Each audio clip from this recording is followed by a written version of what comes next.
Hello everyone, mathematics online classes में एक बार फिर से आपका स्वागत है। देखिए, शुरू करते हैं आज की क्लास। तो अपन पढ़ रहे थे आधार और विमा के बारे में। ये क्लास हो चुकी है जिसमें आधार और विमा की परिभाषा हो चुकी है और एक क्वेश्चन भी हो चुका है। और करते हैं, देखिए सेम उसी प्रकार से ये जितने भी आधार और जो बीमा है उसके ऊपर आधारित जितने भी प्रकार के क्वेश्चन है उन सबको अपन करेंगे। तो ये पहले प्रकार का क्वेश्चन है जिसको एक आपको करवा चुके हैं, एक और देख लीजिए, इसके बाद में इसमें कोई डाउट नहीं रहना चाहिए। ठीक है, आधार और बीमा है, ये लास्ट टॉपिक है, आपको बता चुके हैं। इसके बाद में ये आपकी बुक खत्म, पहला पेपर समाप्त। ओके, देखिए शुरू करते हैं आज की क्लास इस क्वेश्चन के साथ। क्या दिया गया है और क्या पूछ रहा है। V3 आ रहा है, वो सदिश समष्टि है कोई, और प्रूफ ये करवा रहा है कि S में तीन है कोई सदिश V1 V2 V3, उनका मान है 1 1 1 0 1 1 और 0 0 1। ये क्या है, सदिश समष्टि V3 का आधार है। ठीक है, और इसी तरीके का एक जो क्वेश्चन है वो एग्जाम में आया हुआ है, सेम इसी तरीके से। अब आपको अवयव चाहे कोई भी दे दे, आपको तो केवल उसका तरीका पता होना चाहिए। ओके, दो कंडीशन दिखानी है। एक तो एस है, वो V3R को जनित करता है। ठीक है, यानी जो V3R का अवयव है वो एस के एक घात संचय में व्यक्त किया जाना चाहिए। और पहली कंडीशन एस है वो एक घात स्वतंत्र होना चाहिए। ओके, देखिए शुरू करते हैं।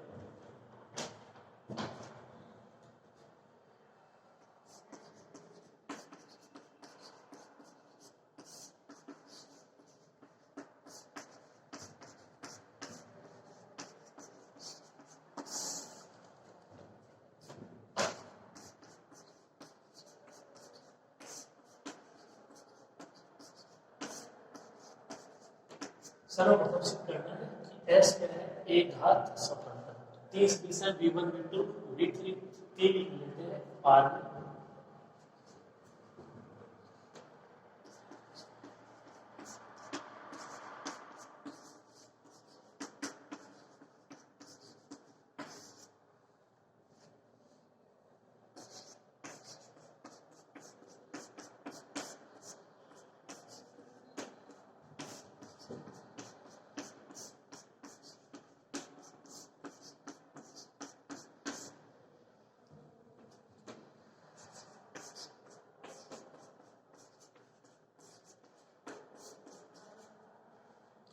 तो ये एस के तीन अवयव V1 V2 V3, ये मान हो जाएंगे V1 V2 V3।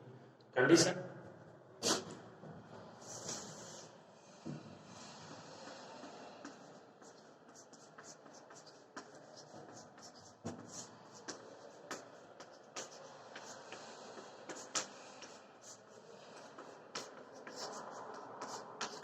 एस के एक घात स्वतंत्र होने के लिए वो कंडीशन काम में लेनी पड़ेगी आपको।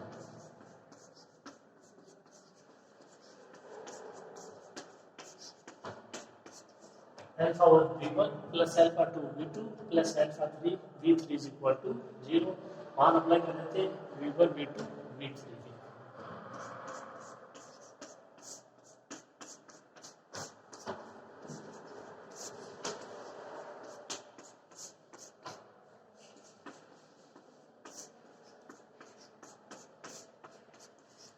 मान हो गए V1 V2 और V3 के। इसको थोड़ा हल कर लेते हैं, हम जानते हैं कैसे करोगे।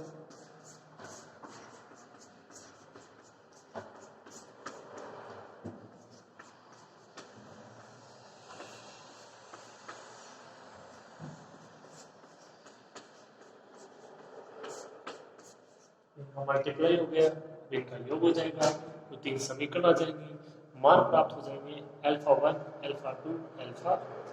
ओके, सेम उसी प्रकार से है जो इक्वेशन आपका हो चुका है। देखिए शुरू करो आप इसको।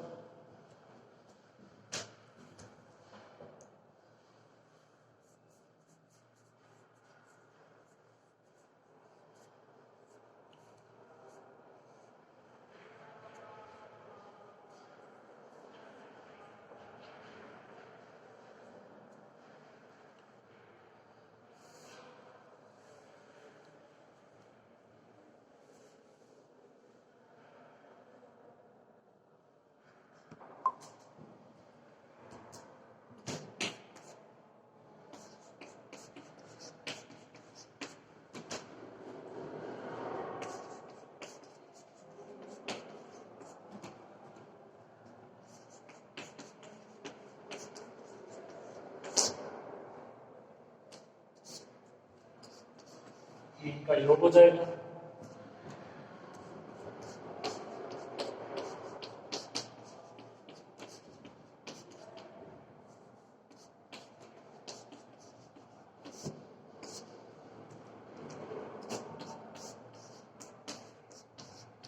जीरो आप इसको ऐसे भी लिख सकते हो, पहला अवयव अल्फा वन, दूसरा अवयव alpha one plus alpha two, तीसरा alpha one plus alpha two plus alpha three.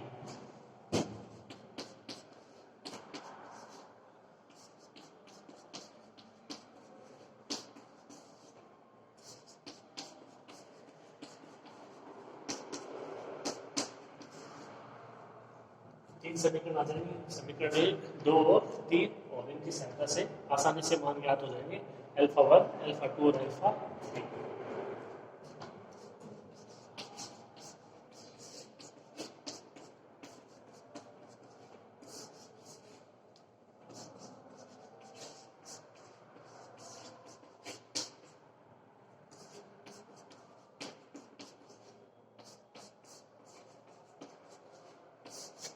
समीकरण एक से अल्फा वन बराबर जीरो, ये दो में मान रखोगे, अल्फा टू भी जीरो।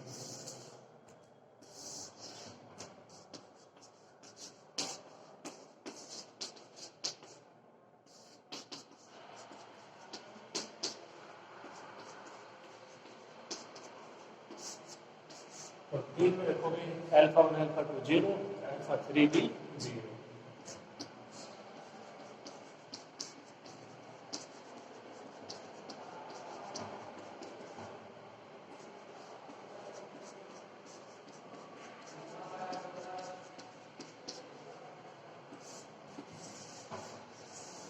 कंडीशन आ गई, ये हमने ली थी, और तीनों का मान जीरो।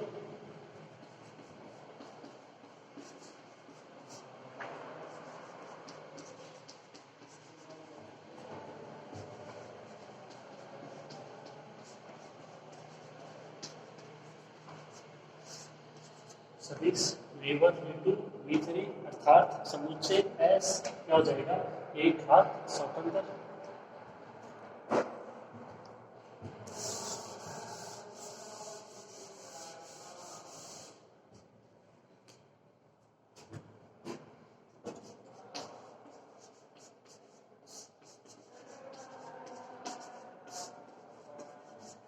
ये इसकी पहली कंडीशन। दूसरा और है कि ये समूह V3R को जनित करना चाहिए, ठीक है, उसको और दिखा देते हैं। सेम ये कंडीशन, थोड़ा सा इसमें चेंज करना है। पता आपको हो गई, एक क्लास उस पर हो चुकी है, एक क्वेश्चन हो चुका है, ठीक है, लिखो इसको पूरा करो।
एक अवयव ले लिया, V3R में XYZ कोई नाम दे दिया उसको small t।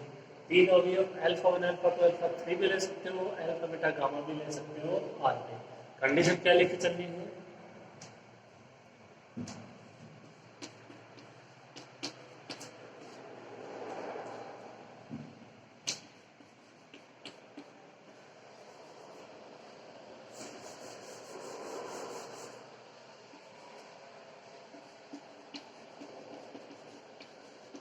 V is equal to alpha V1 plus beta V2 plus gamma V3।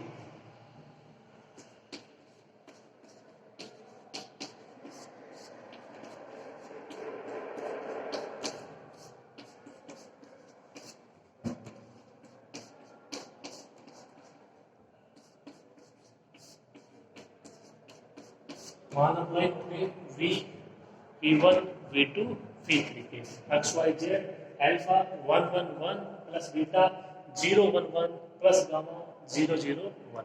करना क्या है, अल्फा बीटा गामा का मान ज्ञात करना है एक्स वाई जेड के पदों में। वी का अवयव है उसको एस के एक आसंजय में व्यक्त करना है, बस इतना सा। ओके,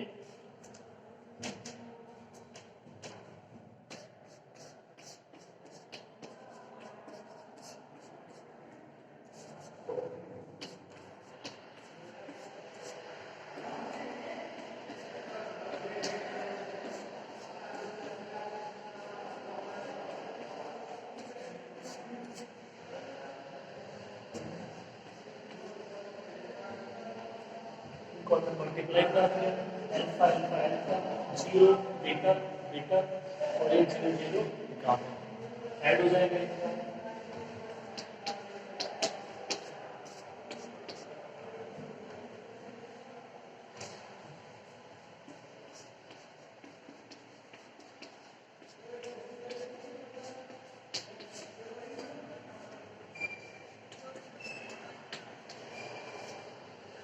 मान क्या आएगा देखिए, अल्फा प्लस 0 प्लस 0 दूसरा अवयव अल्फा प्लस बीटा प्लस 0 तीसरा alpha plus beta plus gamma परिमाण है एक्स वाई जेड का।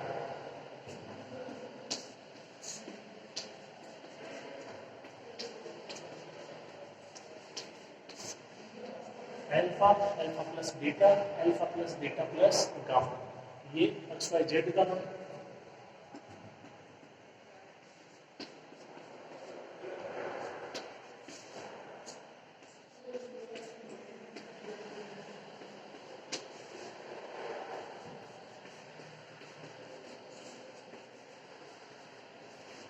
समीकरण 4, 5 और 6। Alpha is equal to x alpha plus beta is equal to y alpha plus beta plus gamma is equal to z. हल करना है, alpha का तो मान नहीं देखो, यहाँ से मान आ जाएगा बीटा का गामा का, सिंपल सिंपल मान है अल्फा बीटा और गामा के, ठीक है। और वो मान कहाँ रखोगे, समीकरण इसमें, तो आप इसको नाम दे देना एच, ठीक है। लिख लो आप यहाँ तक।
ये मान आ जाएंगे अल्फा बीटा गामा के, आसानी से आप इनको हल कर लोगे। 4 से अल्फा बराबर एक्स हो जाएगा, अल्फा का मान यहाँ पे रखोगे तो यहाँ से बीटा का मान आ जाएगा वाई माइनस एक्स, अल्फा का मान एक्स और ये बीटा का मान y minus x, x x cancel, gamma का मान z minus y. Alpha beta gamma के मान कहाँ रखेंगे, समीकरण फर्स्ट में। तो देखते हैं क्या मान प्राप्त होता है।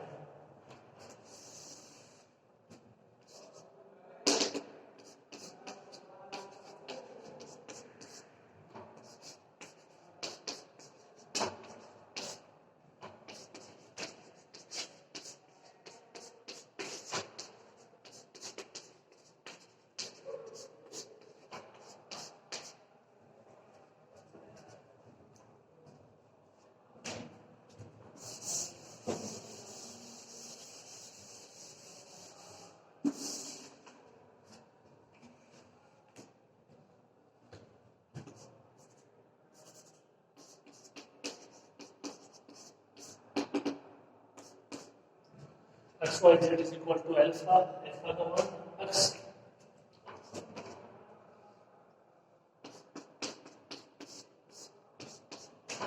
प्लस बीटा, बीटा का मान वाई माइनस एक्स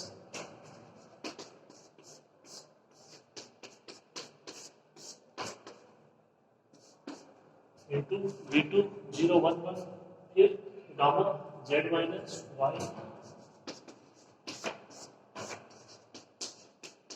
0 0 1 या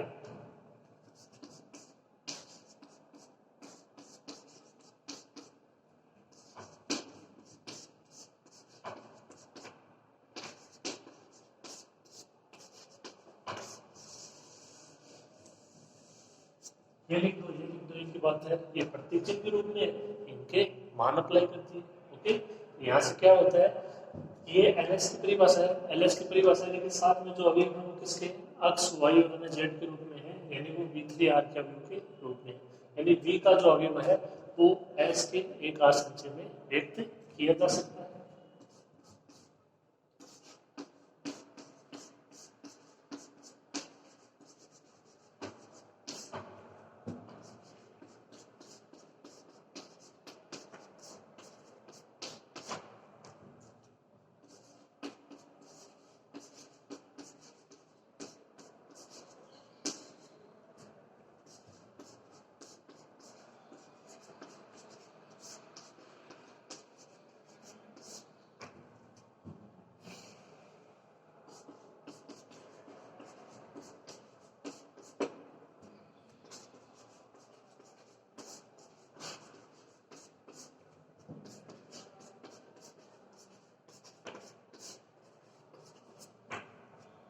V3R के अवयव small v x y z को एस V1 V2 V3 के एक आसंचय के रूप में व्यक्त किया जा सकता है, अर्थात V is equal to V V3R is equal to LS, ऐसे बोल सकते हो V is equal to LS, S है वो V3R को जनित करता है। ठीक है, तो ये दूसरी कंडीशन है, ये आप लोगों के लिए नई है, समझ में आपके आ गई होगी। ओके, लिख लीजिए इसको, फिर करते हैं नेक्स्ट रीजन।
तो ये इतना हो गया, इसका मतलब आप इसको क्या ले सकते हो, एस है वो V3R को जनित करता है, कि वही है जो आपका अवयव आया था, ये एलएस के रूप का अवयव था, तो जो अल्फा बीटा गामा था उसकी जगह जो V का अवयव है एक्स वाई जेड उसके रूप में मान आए थे, वो चाहे जो भी आए, लेकिन मान है वो एक्स वाई जेड के रूप में आए थे। एस है वो V3R को जनित करता है, अर्थात V is equal to LS, V बोल दो V3R बोल दो, वो एक ही चीज है, इसका मतलब एस है वो सभी समष्टि V3R का आधार है। ये गा स्वतंत्र हो गए, ऐसा वो V3R को जनित करता है, और यही कंडीशन होती है किसकी, आधार की। ओके, तो दोनों क्वेश्चन सेम थे, जो मान दिया गया था वो अलग अलग था, जो आपका एस समुच्चय था उसमें V1 V2 जो आपके सदिश दिए गए थे वो दोनों अलग अलग थे। तो अब यदि यहाँ से इस प्रकार का क्वेश्चन आता है तो आप उसको आसानी से कर लोगे, तरीका सेम है, अवयव चाहे किसी भी प्रकार से आपको दिए जाए। ओके, आप इसको कंप्लीट कीजिए, फिर नेक्स्ट क्वेश्चन करते हैं।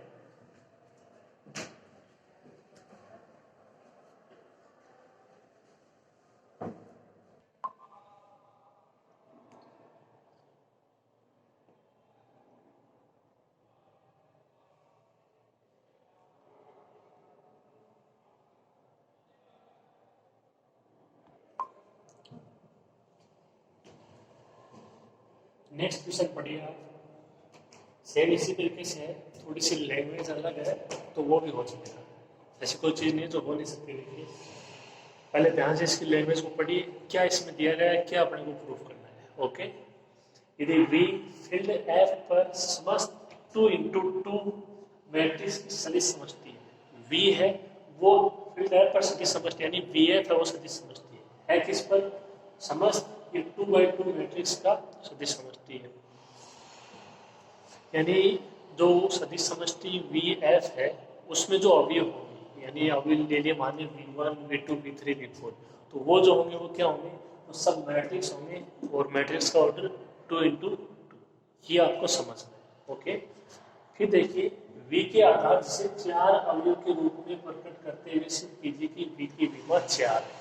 तो V की विमा 4 है, इसका मतलब जो उसका आधार होगा उसमें 4 अवयव होने चाहिए, और 4 अवयव कह रहे हैं कि कोई आधार होगा V का, वो V उसके 4 अवयव के रूप में प्रकट करना है। तो S है वो कोई इसका आधार है, उसमें 4 अवयव है, तो आपको प्रूव करना है कि जो V की विमा है वो 4 है।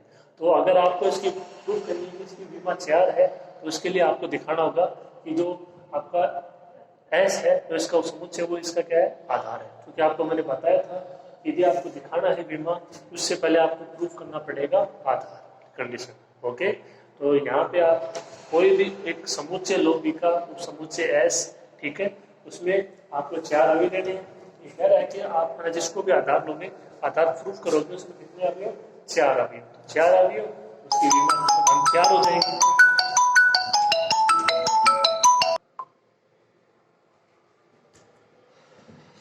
Sorry for the disturbance. देखिए तो जो इसका आधार है, मतलब अपन जिसको आधार प्रयोग करेंगे उसमें 4 अवयव, तो उसकी विमा तो 4 हो जाएगी। तो इसकी लैंग्वेज में जरूर आपको अटपटी लग रही है, लेकिन प्रूफ वही करना है कि V का कोई समुच्चय होगा S, तो आपको उसका आधार देखना है, यानी उसमें 4 अवयव लेने हैं। अब अवयव है S के, तो वो V के अवयव होंगे, और V के अवयव होंगे, V में किस प्रकार के अवयव है, 2 × 2 की मैट्रिक्स, उस प्रकार के अवयव। ओके, तो लैंग्वेज समझ में आना बहुत जरूरी है। देखो क्वेश्चन में क्या दिया गया, अपने पास जो अवयव होंगे वो होंगे किस प्रकार से, समुच्चय किस प्रकार से लेना है, और आपको किसको आधार प्रूफ करना है। ओके, ऐसा नहीं कि प्रूफ करवा रहे हैं कि इसकी विमा 4 है तो आधार उसमें 4 अवयव ले लिए, आधार में 4 है तो विमा 4 नहीं। आपको अगर प्रूफ करवा रहे हैं कि इसकी विमा 4 है, तो इसका मतलब आपको सबसे पहले दिखाना होगा कि जो उसके आधार में अवयव है 4, तो आपने बोला है कि इसकी विमा 4 है अकॉर्डिंग टू उसकी डेफिनेशन, ठीक है। तो इसका मतलब है कि आपको आधार प्रूफ करना होगा, ऐसे नहीं। ओके, बात समझ में आ गई होगी। देखिए शुरू करते हैं।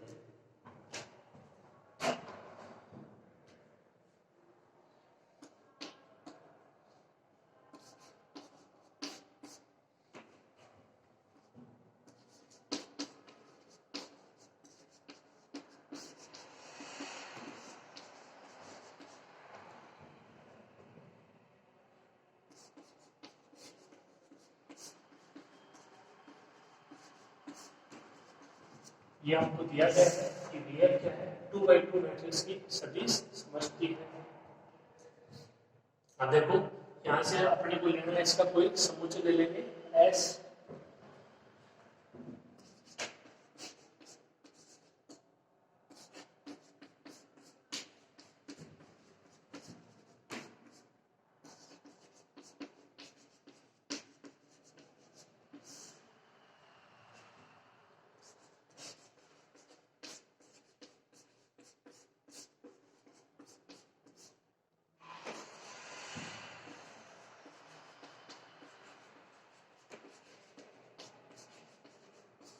तो S अगर VF का कोई समुच्चय हो गया और उसमें कितने अवयव होंगे, 4 अवयव। तो मैंने ले लिए V1 V2 V3 V4। अब इम्पोर्टेंट बात यह है कि इनके संगत को 4 अवयव ले लेंगे F के, α1 α2 α3 α4, और उनके चारों के मान आने चाहिए 0, तब भी होगा S एक घात स्वतंत्र। इतना आपके दिमाग में आ जाना चाहिए, और उसके लिए V1 V2 V3 V4 के मान पता होने चाहिए। यहाँ से केवल अपने को इतना पता है कि V1 V2 V3 V4 है वो 2 × 2 की मैट्रिक्स है, और 2 × 2 की मैट्रिक्स आप बहुत प्रकार से लिख सकते हो, ठीक है। तो थोड़ा सा देखिए, आपको इसमें आइडिया लगाना होगा हमें कैसे रटने की जरूरत है। देखो कि V1 V2 V3 के मान इसी प्रकार है। देखिए यहाँ पे देखो, ये इतना पता है अपने को कि अपने को ये कंडीशन लेनी है,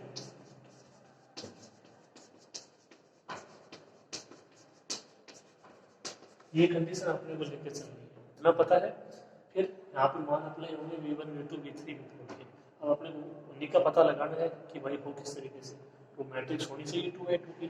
तो देखिए अल्फा 1 है, यहाँ पे भी कोई मैट्रिक्स आएगी इस तरीके से। यहाँ पे मैंने मान नहीं लिखे, एक बार ऐसे लिखा है मतलब ये यहाँ पे 4 अवयव होंगे 2 बाई 2 के। अब ये अवयव होंगे किस तरीके से, तो देखो। और इसी प्रकार यहाँ पे भी होगा V2 V4। तो सिंपल सी बात ही है, वही आपका शून्य है, तो इसका मतलब आप इसको क्या ले सकते हो, शून्य मैट्रिक्स को अपने को क्या दिखाना है, अल्फा 1 अल्फा 2 अल्फा 3 अल्फा 4 सभी का मान 0 होना चाहिए। इसका मतलब यहाँ पे क्या होना चाहिए, अल्फा 1 अल्फा 2 अल्फा 3 अल्फा 4। अगर यहाँ से अच्छा मान आ जाए तो अल्फा 1 का 0 अल्फा 2 का 0 अल्फा 3 अल्फा 4। ये आपको थोड़ा सा सोचना होगा, यहाँ पे यदि अल्फा 1 अल्फा 2 अल्फा 3 अल्फा 4 0 होंगे तो वो कौन सी स्थिति से संभव है। तो शून्य मैट्रिक्स इसको आप ऐसे भी लिख सकते हो, जैसे तो 0 है उसको आपने 3 डब्ल्यू के रूप में लिखा 0 0 0, उसी प्रकार शून्य मैट्रिक्स के रूप में लिख सकते हैं।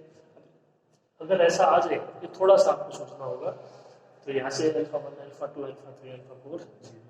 अब ये सोचिए कि देखो V1 V2 V3 V4 के से कौन से मान रखें ताकि ये मान है। तो सबसे पहली बात कि एक तो आना जरूरी है। अब एक इसमें कहाँ आएगा, फिर आगे वाले मैट्रिक्स में कहाँ आएगा, ठीक है। तो देखिए यहाँ से केवल अपने को अल्फा 1 प्राप्त हो, यहाँ से अल्फा 2 प्राप्त हो, यहाँ से अल्फा 3 प्राप्त हो, यहाँ से अल्फा 4 प्राप्त हो, और उनका जो क्रम हुआ भी क्या हो, अल्फा 1 यहाँ प्राप्त हो, अल्फा 2 यहाँ पे प्राप्त हो, अल्फा 3 यहाँ पे, अल्फा 4 यहाँ पे। तो अल्फा 1 यहाँ पे 1 आ जाएगा और बाकी 0, ठीक है। अल्फा 2 यहाँ पे तो यहाँ पे 1 आ जाएगा और बाकी 0। अल्फा 3 यहाँ पे 1 और बाकी 0, ठीक है।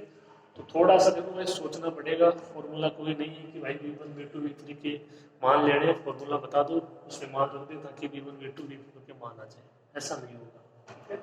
सोचना पड़ता है देखो कई चीजों के लिए।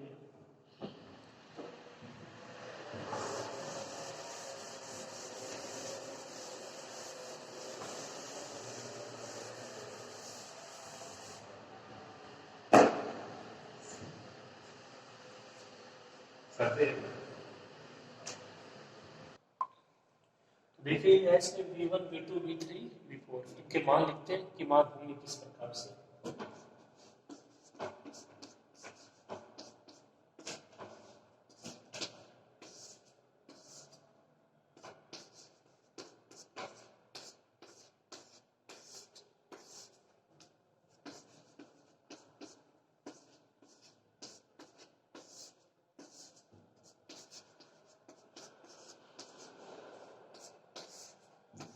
ये मान V1 V2 V3 V4 के 1 1 1 1, मतलब ये खाली शून्य मैट्रिक्स नहीं होनी चाहिए। इसके अलावा किसी भी प्रकार से 2 बाई 2 के मैट्रिक्स लिख सकते हो। ये कह रहा है समस्त, तो अपन इस प्रकार ले सकते हैं, कंडीशन सेटिस्फाई, और ये देख लेते हैं कि सदिश समष्टि का आधार है या नहीं है। ओके, ये सब मैट्रिक्स है, ये 2 बाई 2 की है। 4 अभी ले लेते हैं एफ में।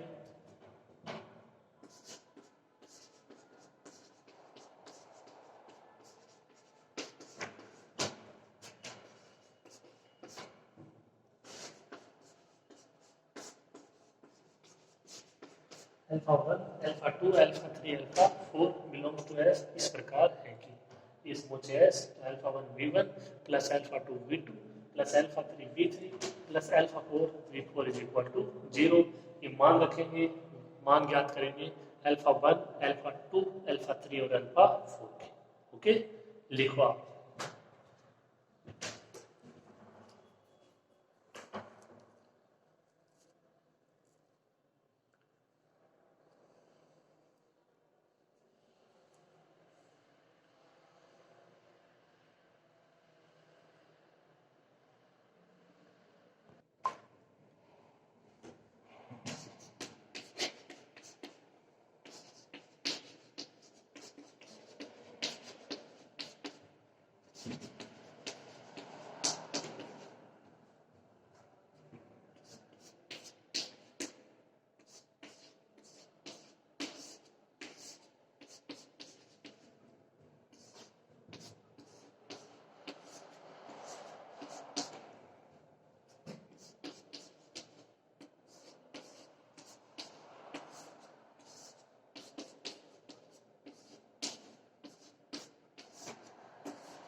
मान अप्लाई हो जाएंगे V1 V2 V3 V4 के, ये मल्टीप्लाई तो करना आता ही होगा।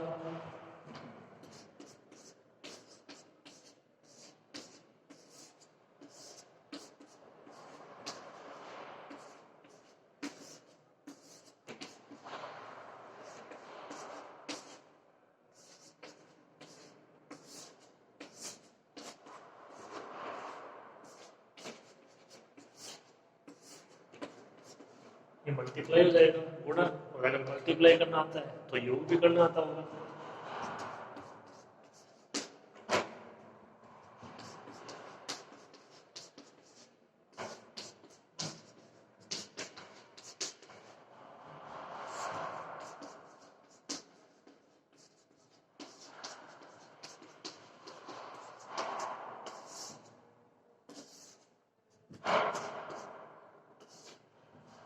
ये इनका योग हो जाएगा alpha 1 plus 0 plus 0 plus 0 0 alpha 2 0 0 0 0 alpha 3 0 0 0 0 alpha 4।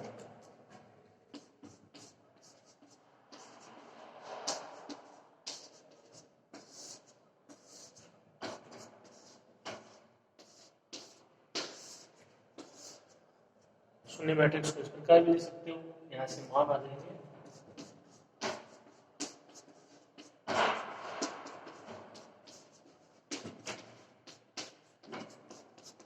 Alpha 1 alpha 2 alpha 3 alpha 4 0 सभी के।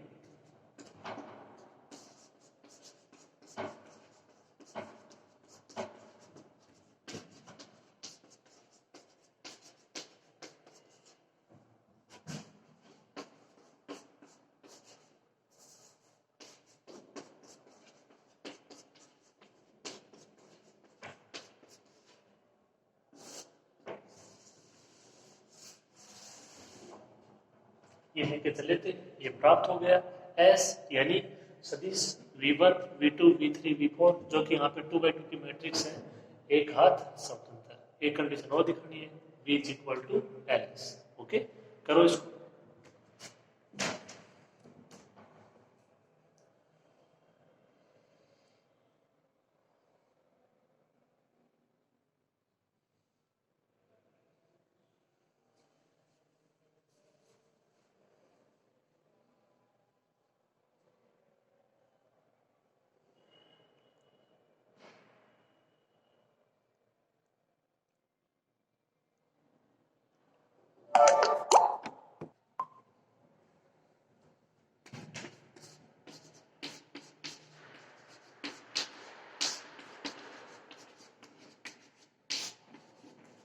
एस क्या हो जाएगा, एक हाथ स्वतंत्र।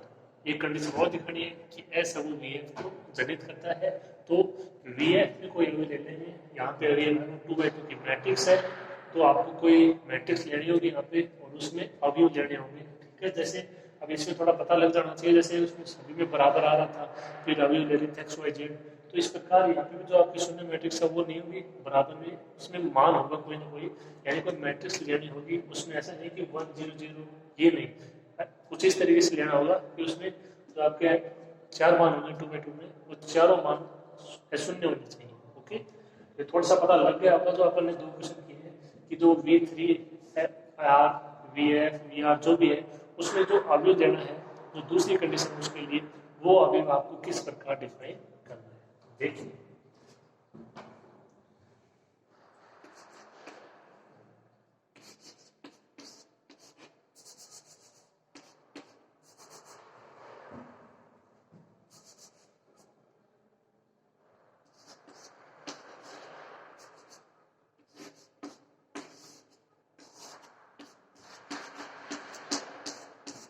तो ये VF का कोई मैट्रिक्स लिया मैंने स्मॉल b, और उसका मान है x y z t. Okay, condition क्या हो गया आपको पता ही है, तो v का भी है उसको s के राशि में आपको वेट करना है। तो कंडीशन क्या लेके चलोगे,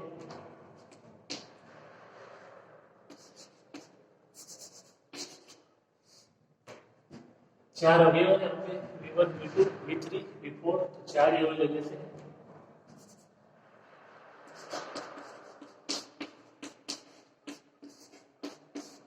अल्फा बीटा गामा डेल। ठीक है, ये चार अगर ले लिया आपने तो क्या स्टैंडर्ड समीकरण हो जाएगा?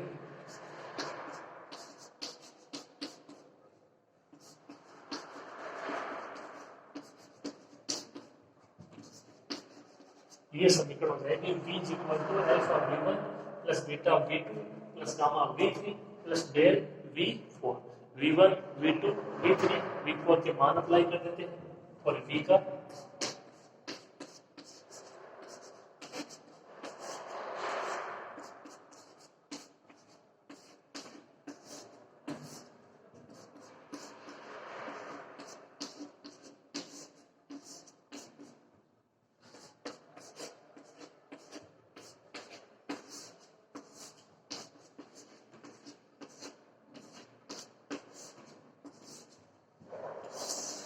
ये मान अप्लाई होते हैं v1 v2 v3 v4 और v का। करना क्या है? अल्फा बीटा गामा डेल का मान ज्ञात करना है और किसके पदों में? एक्स वाई जेड और टी के पदों में। ओके, ये अगर जो मैंने दिया है आप इसकी जगह कुछ और भी मान ले सकते हो अपने हिसाब से, बस जो कंडीशन है वो आपको पता होनी चाहिए।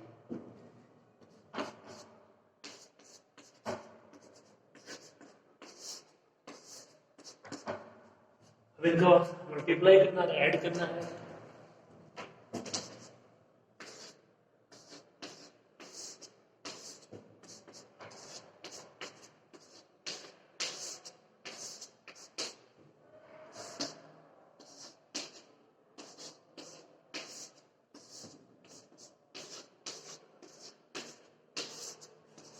इनका मल्टीप्लाई है, आप कर लोगे आसानी से।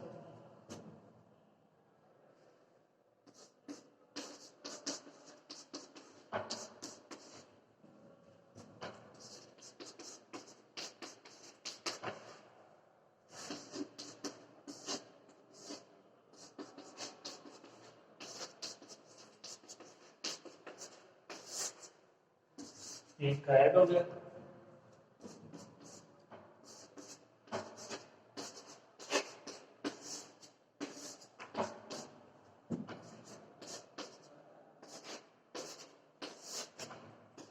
ये चार मान आ जाएंगे।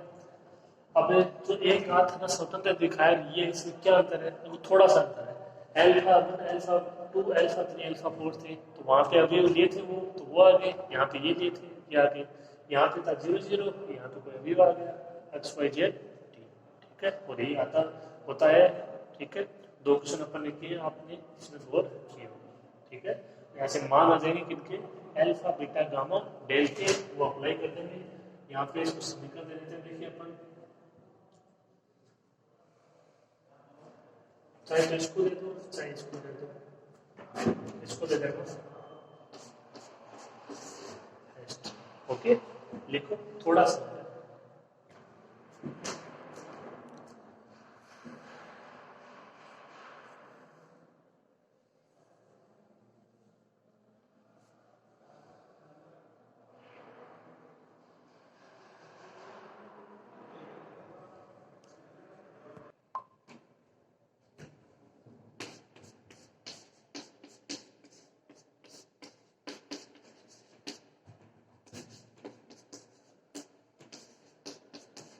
ये माना जाएंगे अल्फा का मान x, बीटा का मान y, गामा का मान z और डेल का मान t।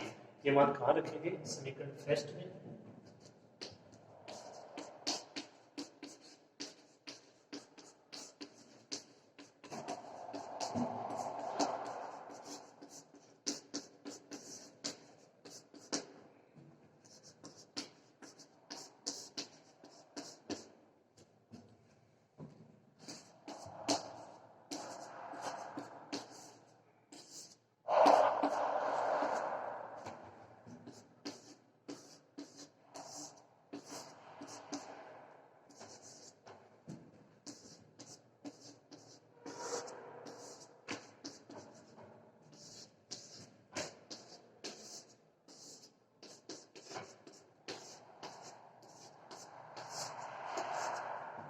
ये है, बस जो अल्फा बीटा गामा डेल थे उसकी जगह एक्स वाई जेड टी।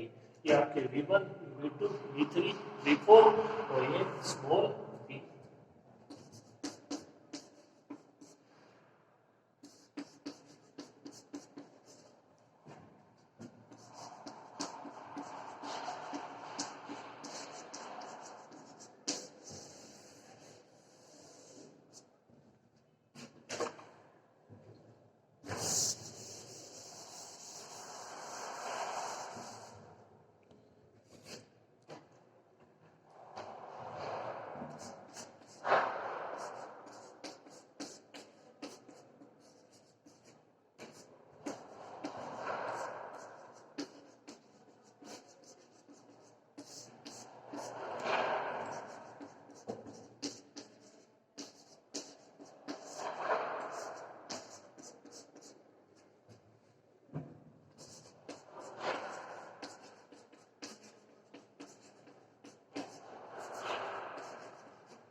इसका क्या मतलब है?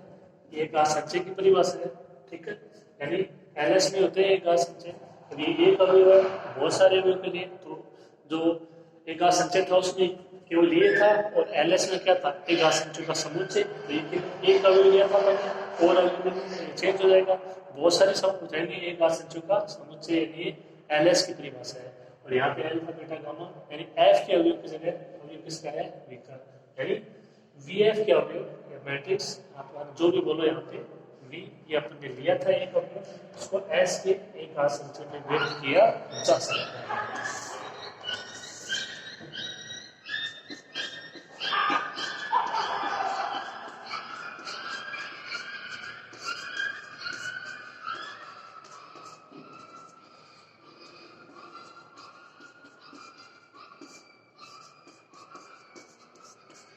एस वो वी को जनित करता है, अर्थात V is equal to N S. S एक स्वतंत्र है, एस वी एफ को जनित करता है, एस है वो वी एफ का आधार है।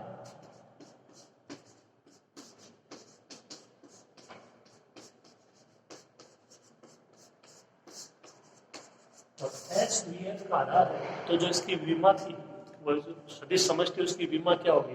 तो उसकी परिभाषा ये थी कि जो आपकी सदिश समष्टि है उसके आधार में अवयवों की जो संख्या होगी वो क्या हो जाएगी? उस सदिश समष्टि की विमा, डायमेंशन ऑफ। इसका मतलब जो इसका आधार एस है, एस में अवयवों की संख्या 4, dimension of B is equal to 4। बस इतना सा, ठीक है। तो ये देखिए जो आधार वाले क्वेश्चन है ये इस तरीके से होंगे। उम्मीद करते हैं आपको तरीका समझ में आ गया होगा। 3 क्वेश्चन अब तक हो चुके हैं, ओके। अगर आपको समझ में आया है तो आप भी इनके क्वेश्चन है वो करने की कोशिश करना। सबका प्रोसेस आपको इसी से करना है, चाहे वो किसी भी तरीके से किया हो। इस तरीके से करोगे आपका गलत नहीं माना जाएगा, ओके। तो आपको केवल यही एक तरीका अपनाना है आधार वाले क्वेश्चनों के लिए। अलग अलग करोगे उसमें कंफ्यूज रहोगे, कोई फायदे वाली बात नहीं, ओके। आप इसको कंप्लीट कर लेना। मिलते हैं नेक्स्ट क्लास में। नमस्कार।